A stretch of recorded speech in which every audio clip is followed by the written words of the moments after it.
ถ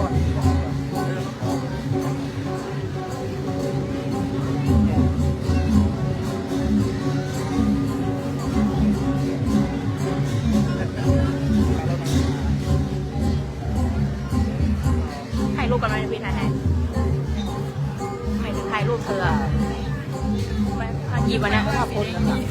หยิบวันนี้แล้วก็เดี๋ยวเราดูมันยังไม่มีใครเข้ามาเดี๋ยวพี่จะถ่ายรูปให้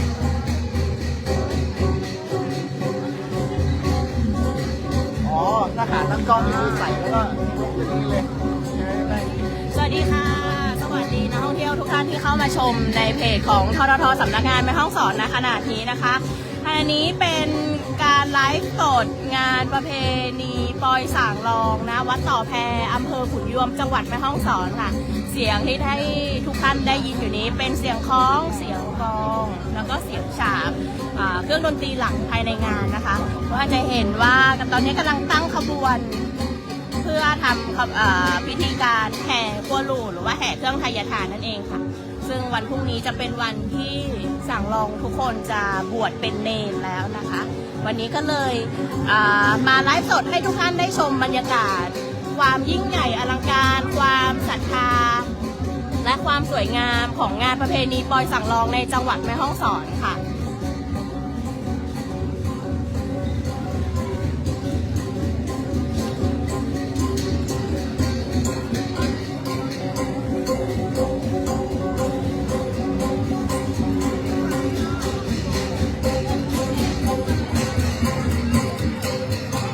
สวัสดีค่ะสวัสดีทุกท่านที่เข้าชมไลฟ์สดณขณะนี้นะคะนี่คืองานประเพณีปอยสางรองของจังหวัดแม่ฮ่องสอนค่ะณตอนนี้เราอยู่ที่วัดต่อแพอำเภอขุนยวมจังหวัดแม่ฮ่องสอนนะคะหมู่บ้านต่อแพค่ะซึ่งที่นี่จะเป็นที่แรกของการจัดงานประเพณีปอยสางรองค่ะปีนี้ถือว่ายิ่งใหญ่อลังการมากเลยนะคะมีสางรองถึง48องค์ค่ะ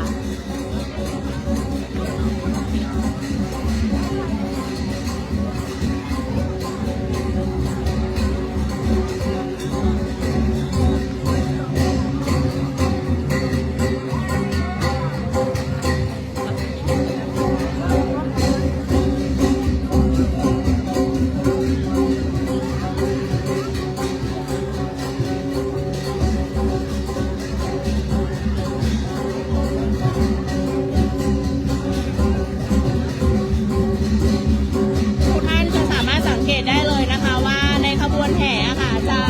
ทุกคนที่เข้ามาร่วมงานจะแต่งกายเป็นชุดไทยใหญ่หลากสีสันหลากหลายสไตล์ให้เห็นถึงความสวยงามของชุดไทยใหญ่ในช่วงต่างๆคนเฒ่าคนแก่ก็จะใส่อีกแบบนึงคนวัยรุ่นก็จะใส่อีกแบบนึง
ทุกท่านที่เข้าร่วมชมไลฟ์สดของการท่องเที่ยวแห่งประเทศไทยสำนักงานแม่ฮ่องสอนนะขณะนี้นะคะขณะนี้ทางทททสำนักงานแม่ฮ่องสอนไลฟ์สดงานประเพณีปอยสั่งลองในพื้นที่อำเภอขุนยวมจังหวัดแม่ฮ่องสอนค่ะเราจะเห็นความสวยงามของสั่งลองแต่ละคนนะคะ เสียงที่ดังกึกก้องอยู่ขณะนี้เป็นเสียงเครื่องดนตรีของชาวไทยใหญ่ค่ะจะมีคล้องมีกลองแล้วก็มีฉาบค่ะ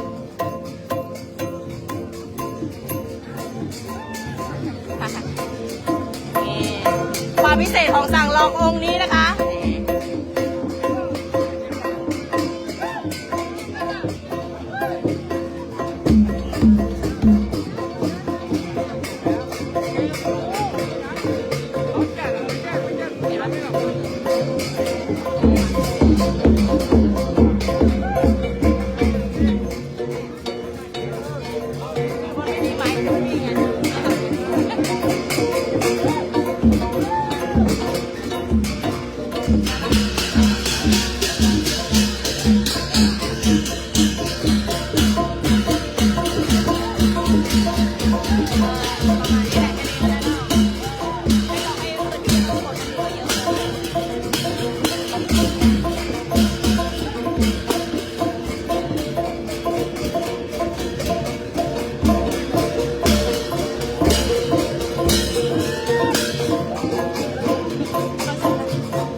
สวัสดีค่ะสวัสดีทุกท่านที่เข้าชมไลฟ์สดณขณะนี้นะคะนี่คือการถ่ายทอดสดงานประเพณีปอยส่างลองที่วัดม้วยต่อขอโทษขออภัยค่ะที่วัดต่อแพอำเภอขุนยวมจังหวัดแม่ฮ่องสอนนะคะปีนี้จัดได้ยิ่งใหญ่อลังการค่ะมีส่างลองถึง48รูป48องค์นะคะ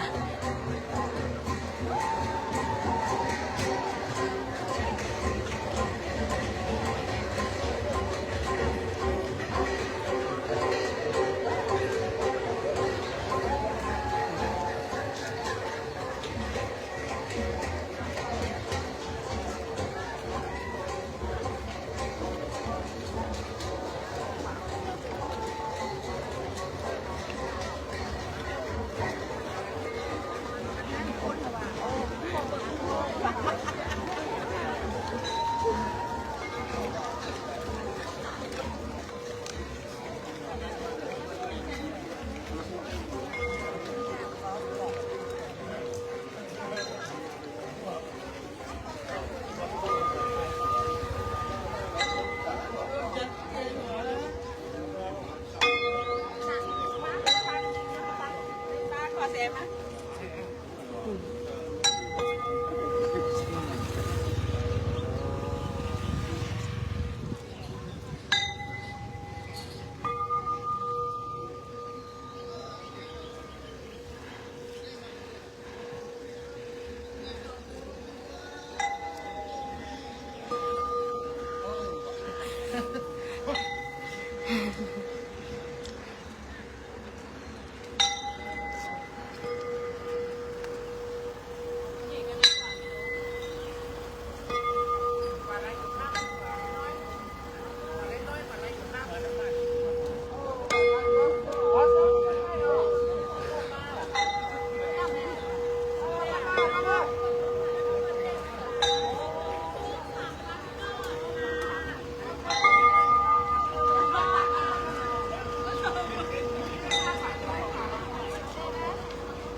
ไม้หลดนะลูก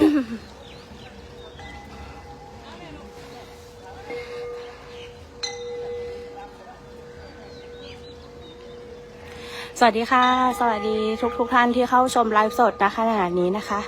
นี่คือขบวนแห่ครัวหลู่หรือว่าแห่เครื่องไทยทานนะคะ ในงานประเพณีปอยสางรองณวัดต่อแพอำเภอขุนยวมจังหวัดแม่ฮ่องสอนค่ะ ปีนี้มีสางรองทั้งหมด48รูปนะคะ เยอะมากทั่วตัวอำเภอขุนยวมและพื้นที่ใกล้เคียงนะคะ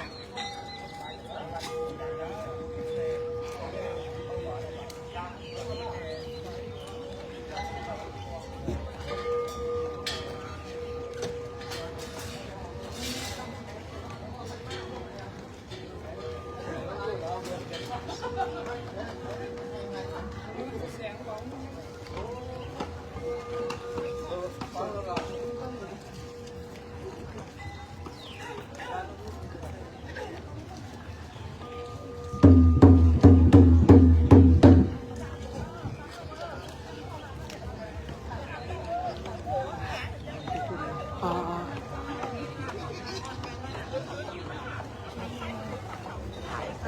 อ๋อ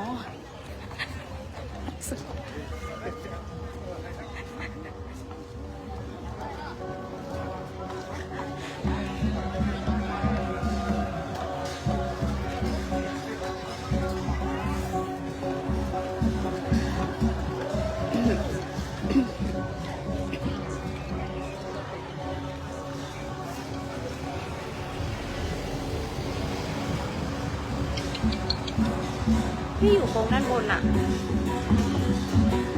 ฮะอะไรนะคะ อะไรนะคะ เอาเหรอ ไม่แน่ใจอะเพราะว่านี่ก็เกือบจะทั้งไม่มั่นใจอะเพราะว่าดูขบวนนี้แหละ อยู่ขบวนนี้แหละ หรือว่า ได้ ป้ายอยู่ข้างหน้านี่นะ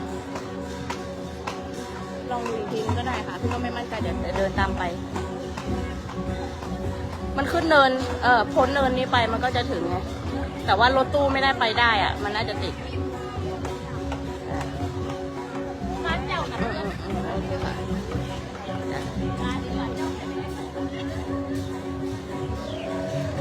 สวัสดีค่ะ สวัสดีทุกท่านที่เข้ารับชมการไลฟ์สดของการท่องเที่ยวแห่งประเทศไทยสำนักงานแม่ฮ่องสอนณขณะนี้นะคะ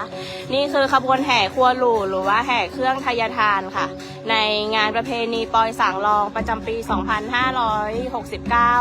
ของวัดต่อแพอำเภอขุนยวมจังหวัดแม่ฮ่องสอนนะคะ ซึ่งได้รับความอนุเคราะห์จากทางจังหวัดแม่ฮ่องสอนแล้วก็ทางวัฒนธรรมจังหวัดแม่ฮ่องสอนรวมถึงองค์การบริหารส่วนจังหวัดองค์การบริหารส่วนตำบลข ของ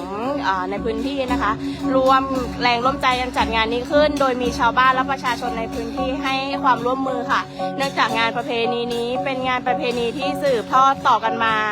ยาวนานจากรุ่นสู่รุ่นนะคะซึ่งยังเป็นประเพณีที่สามารถหาชมได้ที่จังหวัดแม่ฮ่องสอนเท่านั้นช่วงนี้งานประเพณีปอยสังรองก็จะจัดกันหลากหลายพื้นที่ค่ะแต่ในพื้นที่อำเภอขุนยวมแห่งนี้ที่วัดต่อแพแห่งนี้นะคะจะเป็นการจัดงานครั้งแรกของจังหวัดแม่ฮ่องสอนค่ะ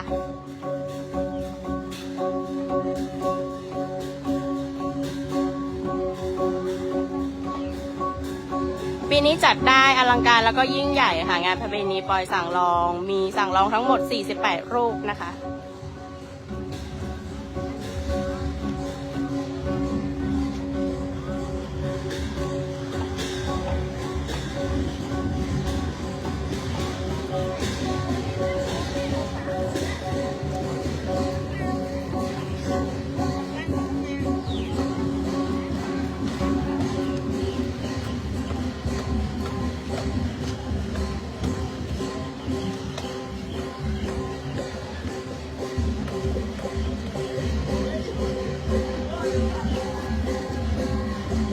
จะเห็นได้ว่ามีช่างภาพมีสื่อมวลชนต่างๆเข้าร่วมงานเป็นจำนวนมากค่ะนอกจากงานประเพณีปอยสังรองที่วัดต่อแพแล้วนะคะในช่วงวันที่31มีนาคมนี้จนถึงวันที่2-3เมษายนในพื้นที่ของอำเภอเมืองแม่ฮ่องสอนค่ะที่วัดจองคำจองกลางก็จะมีการจัดงานประเพณีปอยสังรองเหมือนกันโดยเทศบาลเมืองแม่ฮ่องสอนนะคะท่องเที่ยวสามารถจองการเดินทางจองวันที่จะเดินทางได้จองห้องพักได้เลยนะคะหรือว่าดูรายละเอียดหน้าเพจของททท.สำนักงานแม่ฮ่องสอนได้เลยค่ะทางเราได้รวบรวมข้อมูลงานประเพณีปอยสังรองทั้งหมดไว้แล้วว่ามีที่ไหนจัดบ้างยังไงบ้างนะคะ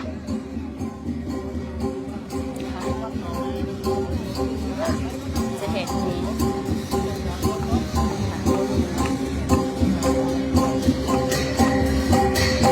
ขบวนแห่โคหลูนะคะส่วนตัวท้ายขบวนนี้จะเป็นขบวนของสังรองนะคะสังรองที่ตัวอำเภอขุนยวมจะมีความพิเศษมากกว่าสังรองที่อื่นนะคะตัวหมวกที่สังรองสวมใส่จะเป็นปานกุมหรือว่าชดานั่นเองค่ะซึ่งถ้าเป็นในพื้นที่ของพื้นที่อื่นๆก็จะใส่เป็นเฉพาะแค่หมวกที่เป็นคล้ายๆมงกุฎดอกไม้เนาะถ้าสังเกตในขบวนจะเห็นสังรองส่วนใหญ่สวมใส่เป็นชดามีสวมใส่เป็นหมวกที่เป็นดอกไม้บ้างส่วนเครื่องดนตรีที่ใช้หลักๆก็จะเป็นเครื่องดนตรีอยู่3ชนิดนะคะก็คือมีกลองก้านยาวแล้วก็มีฉาบค่ะนี่เครื่องดนตรีหลักที่สามารถสร้างสีสันให้กับงานประเพณีปอยสังรอง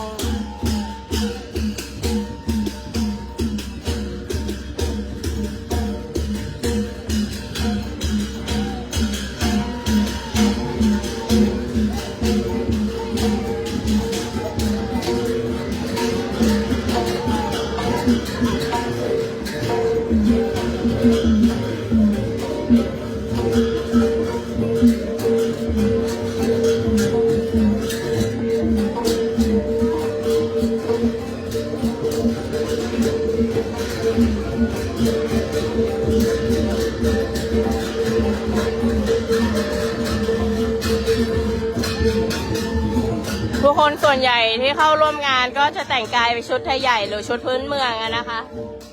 สังรองอ้วนหน่อยก็จะโยกยากหน่อยแต่สังรองตัวเล็กหน่อยก็จะโยกเร็วหน่อยค่ะ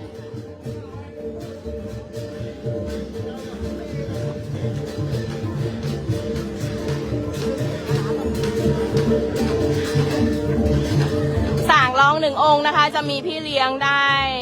3-5 คนเลยนะคะที่เห็นเยอะๆนี่คือพี่เลี้ยงของสังรองเป็นส่วนใหญ่ค่ะ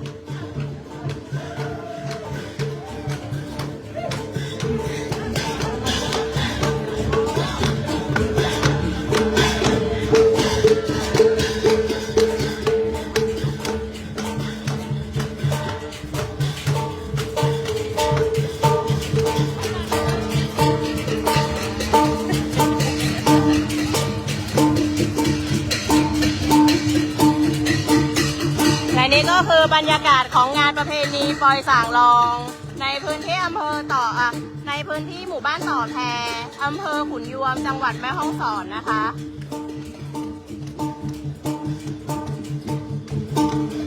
จะเห็นได้ว่ามีความสนุกสนานผู้คนต่างออกมาฟ้อนรำกันเป็นส่วนใหญ่ค่ะสำหรับวันนี้ททท.สำนักงานแม่ฮ่องสอนขอจบการไลฟ์สดแต่เพียงเท่านี้นะคะ ส่วนงานประเพณีปอยสั่งรองต่างๆในพื้นที่จังหวัดแม่ฮ่องสอนยังคงมีจัดเรื่อยๆไปจ